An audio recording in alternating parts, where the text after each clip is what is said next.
it's not that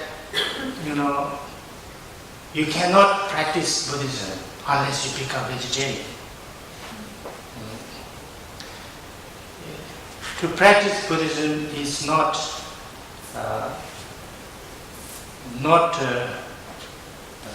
limited to anything. You don't have to be monks and nuns, you don't have to be vegetarian, you don't have to be this or that, or anything. So there is no limitation, there is no, what can you say, minimum limitation. So it's very important from this point of view that your habits, your eating habits, your dress habits, your any other habits, is not a kind of a barrier. There's no barrier. So therefore, it's not that if you are Buddhist, you are supposed to be vegetarian. There are lots of Buddhists who are not vegetarian. There are lots of Buddhists who are vegetarian. And even Buddha, during Buddha's time, he gave lots of teachings on how good it is to be vegetarian. But he did not make a rule that all his monks are vegetarian. He said, whatever you are offered, you should eat. You cannot say that I will eat this and I will not eat this. So therefore, his main understanding was that, like at that time in Indian society, the high caste, like Brahmins, were vegetarians. Low caste, Shudras, were non-vegetarians. So therefore, he didn't want his followers only to be, the same eating habit of the high caste. So it is like that. So that's the way. But nowadays, many lamas, including His Holiness Dalai Lama, but His Holiness Karmapa, he's from Kham and he used to be a very good, very strong meat eater. But he became vegetarian and he strongly promulgating vegetarianism. And also in India, there is a kind of a Tibetan youth group who is promoting vegetarianism.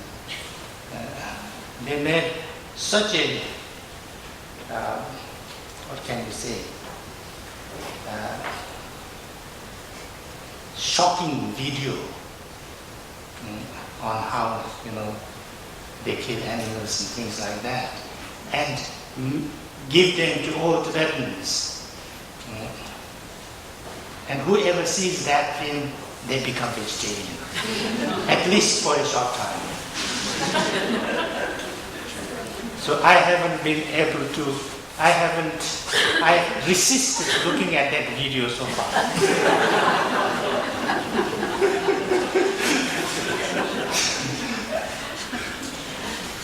Heutzutage ist es so, dass viele Lamas, eben unter anderem seine Heiligkeit Dalai Lama und seine Heiligkeit Karmapa, der aus Kham kommt, das ist im Osten Tibets, und das sind wirklich große Fleischesser dort.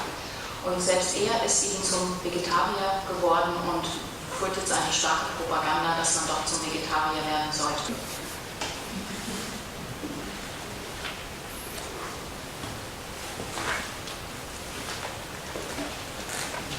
Können Sie uns eine praktische Übung geben, dieses ökologische Betrachten des abhängigen Entstehens gewahr zu werden? Also mir ist es von der Theorie her klar, es fällt mir aber schwer, es tatsächlich im Alltäglichen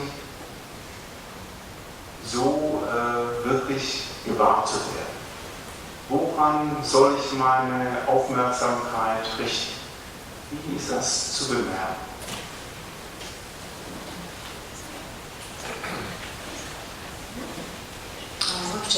is an exercise or maybe a practice how we could see the ecological dependent arising you were talking about. He says theoretically it's pretty clear to him what you're talking about, but in daily life how to become aware of that and where to put our mindfulness to see that, in a practical sense in everyday life, this ecological dependent arising.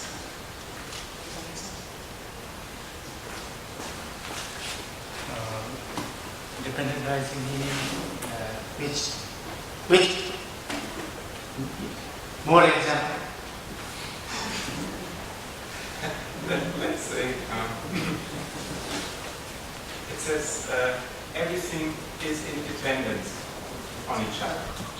Maybe I'm now in my garden and I say, okay, I'm here and I'm doing my thing. Maybe there is my porridge. So how does that affect the porridge, what I do or whatever? Or, this is very... there's the theory on one aspect, and I want to gain more insight, and direct perceiving and understanding, how or to get a taste of this interdependentness. Okay, if you have a garden, how well the garden is growing is dependent on you. How much you work there. That's interdependent, no? If I come and see that you have a very nice garden, all the plants and flowers are growing, and then all the lawns are mowed, and then I can understand that yes, he has been really working on his garden. No? If not, then I can understand also that you have not been. Isn't it? I mean, that's, I think, one example. And that's, that's why we are saying that, if you want a nice tree or nice fruit growing in your garden, then if you just sit there and say, oh, I wish there is a very nice fruit growing in my garden, it will not grow. If you want to grow a nice fruit, you have to go around, find, whichever fruit tree, whatever, and then you have to bring it and you have to put it in your garden and water it and, whatever needs to be done. And that's, that's your relationship, your interdependence with the garden. Yeah. So in the same way is our relationship with our world. So therefore, it's like, of course we have to see the connection with our action and its result, or inaction and its result, whatever action. So I think that's the main thing, because the world is like our home, So how you treat your home, how you treat your room, flat, is, or your garden, has a lot to do how you do it. So exactly, that's, I think, the relationship. I think we'll stop here. So thank you very, very much, and especially for the organizers, and thank you very much. And maybe some of you I see tomorrow also, somewhere. Thank you.